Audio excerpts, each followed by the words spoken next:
What's up, YouTube? Let's check out some pickups from this week's new comic book day from DC Comics. I went on Tuesday, which is when DC usually releases their books, because there wasn't a ton of Marvel coming out this week that I personally wanted. Only Spider-Man, but that was in my pull list anyways, so I'm okay with waiting on that. So that will probably be featured in next week's video, as well as anything else that I do choose to pick up. So this will only be DC's new comic book day from March 22nd, 2023. There are some really cool issues here, and I cannot wait to go through them. First up, we get a continuation of the new Superman story. Now, which also, I love this cover. There's so much that like classic cover where he's tied up in the, or he's breaking the chains. So I absolutely love this. I'm actually quite curious. I had seen online a lot that a lot of people didn't really like the first issue of Superman by Josh Williamson. I thought it was really good. A lot of people have mixed feelings about it, but I think so far this is a really good jumping off point to this new story, this main title of Superman. There's a lot of great Parasite stuff. Like he's multiple. I mean, he's feeding off Superman, and he's feeding off of the citizens of Metropolis, and he's cloning himself. He's reproducing himself. It's just so fun to watch Superman call on Kara and John to like help protect the city. Him and Mercy Graves' interaction once again is really good. And this was a really great story. I have enjoyed Josh Williamson's work for quite some time. I loved everything.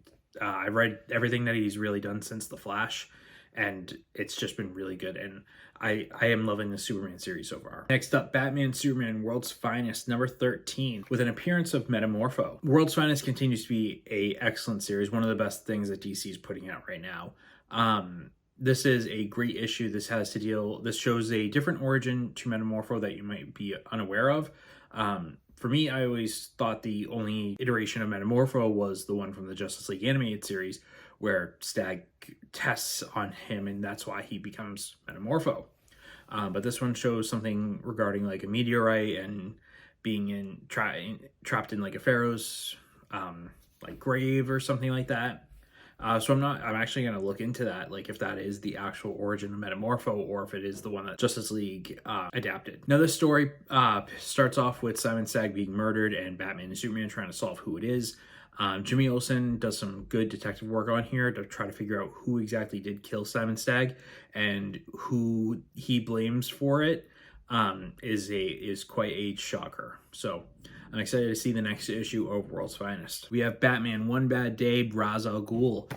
These One Bad Day stories have been continuing to be fantastic. I don't know if this is the last one, but this was a great Ra's al Ghul story. The ending was great. And the story between Batman and Damian and Ra's was a awesome dynamic. They have a really good dynamic because, you know, Ra's wants one thing, Batman wants one thing. It's just such a great dynamic to see them all interact together. We have Nightwing 102 with two fabulous covers. So first, this one reminded me of like a classic like 80s poster, so I love it, and I love how like his jumping kind of makes the Nightwing insignia. And I also got the cover A, because sometimes I do enjoy having a cover that I just want to collect, and then I do want like a reading copy. This was a great story. In this issue, the Titans deal with Disguise Master, a villain who can disguise himself as anyone, but he can't stop smiling, and his base form is just so crazy and just so like cool looking.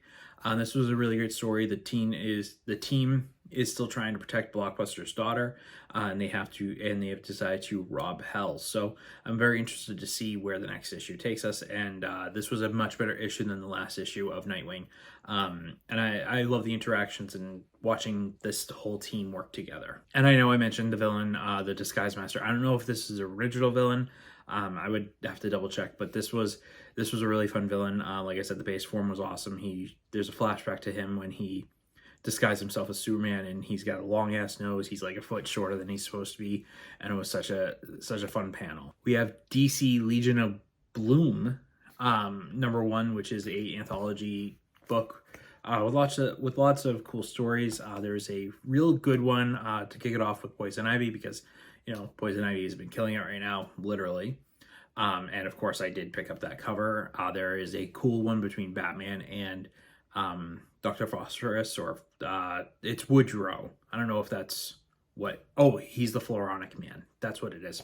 So Batman and the Floronic Man, tussle, and there's a lot of great stories in here regarding like DC characters and like nature. We have DCeased War of the Undead Gods, number 7, with this awesome homage cover. One of the things I love about the DC series is they always had those movie poster variants, and that's something that I really missed about this series with the War of the Undead Gods, but I think there's only so many you can do. This was a fun story. We pick up right where the last issue left off, where Alfred becomes the Spectre.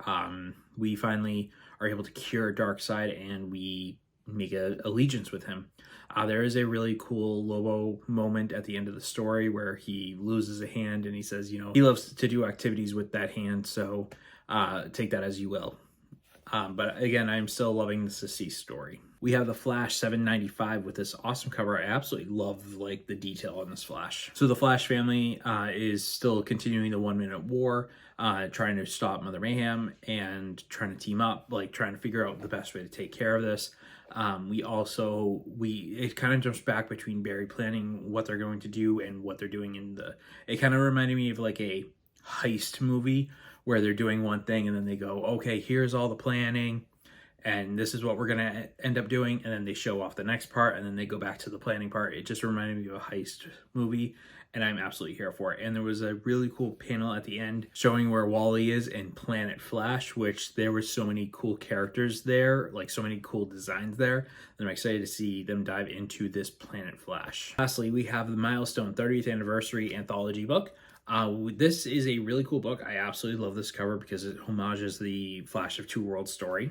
There was a lot of great stories in this issue, but the one that really, of course, the one that I really enjoyed was the Static and Batman Beyond team up, because we got to see that a little bit happen back in one of the animated series, and there's also like a drawn scene in here that is like the scene from Static Shock where the Joker goes to hand buzzer him and Static just gives him the electricity right back. And the way that it was drawn was fantastic.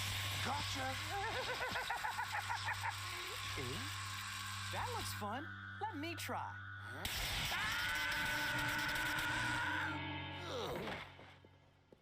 Not bad. That's the one that I'm talking about. It's just so cool. And him with Mr. Terrific as well. So that was my DC New Comic Book Day haul. What did you pick up this week? What did you pick up from Marvel or Indies? What did you pick up from DC? Let me know what you thought of my pickups. And thanks for watching.